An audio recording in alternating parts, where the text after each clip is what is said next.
Hey, good morning and welcome to Coffee with Kevin. Man, it is a cold morning today.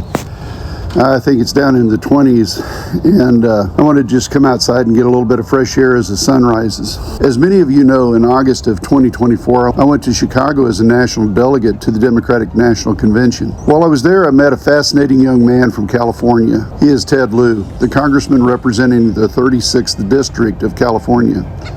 He is highly qualified with 2 degrees from Stanford University and earned his Juris Doctorate degree from Georgetown University. He also served in the United States Air Force, and he was part of the Judge Advocate General's Corps from 1995 to 1999, and from 2000 to 2021 he served in the Air Force Reserve Command and attained the rank of colonel. Ted Lieu sits on the powerful House Judiciary Committee. In the last week, he said the following: Donald Trump is in the Epstein files thousands of times. In those files, there are highly disturbing allegations of Donald Trump f***ing children and of Donald Trump threatening to kill children. So I encourage the press to go look at those allegations. That is a direct quote from Ted Lieu. I think that's something worth looking into.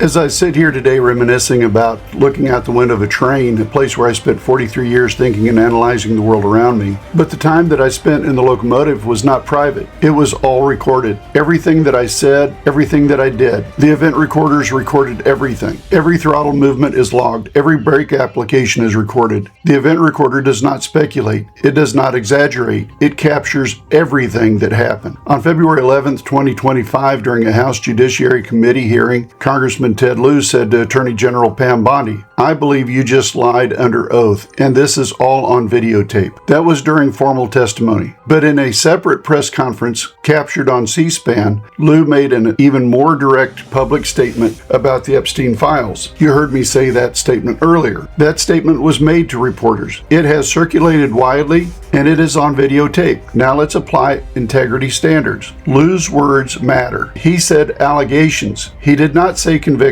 He did not say findings. Lieu's wording matters. He said the files contain allegations. He encouraged the press to examine them. Those distinctions matter. The files in question stem from the investigations involving Jeffrey Epstein. The public has received heavily redacted releases. Members of Congress have reportedly had access to unredacted materials in controlled settings. That difference in access has fueled suspicion and political tension. But here's what we know and what we do not know. We know that Lieu publicly stated that the files contain disturbing allegations involving Donald Trump. We do not yet have court findings establishing those allegations as proven criminal acts. As I've reported multiple times, those allegations are listed in court filings that are still there for you to go read. In railroad terms, an event recorder captures the data. Investigators then interpret the data under established rules. 2 things about what Ted Lieu said. Under oath means legal exposure. On videotape means permanent record. When a member of Congress says, "I believe you just lied under oath," that is a serious accusation. When the same member says files contain allegations of rape and threats against children, that is also serious. But seriousness requires discipline. It requires more investigation. It requires people to pull back the veil, a veil that seems to be covering the Department of Justice, and it appears to be there for the purpose of shielding the President of the United States. I understand a headline is not a conviction, but public trust depends on that information. If the files contain evidence of criminal conduct, it should be investigated, and if they contain verifiable statements, they must be proven in a court of law. No special treatment, no selective application of the law, no assuming guilt without due process, but also no shielding powerful people from scrutiny. Truth is not partisan. Evidence is not ideology. The standard must be the same whether the name on the file is famous or unknown. Before we close, remember to join us tomorrow night at 7 p.m. for Coffee with Democrats. We will be sitting down with Booker T. Newton. He is running for Oklahoma Senate District 32. It will be a focused 20 to 30 minute conversation about who he is, why he is running, and why voters in District 32 should consider his campaign and vote him in as the senator. When I ran trains, the recorder did not care who you were. It cared about facts, speed, brake pressure, signal compliance, actually what my intent was through the conversation that I was having in the cab of the locomotive. That objectivity is what keeps people safe. That same objectivity is what keeps a democracy healthy. As we look down the track of another day, let's keep the conversation rolling.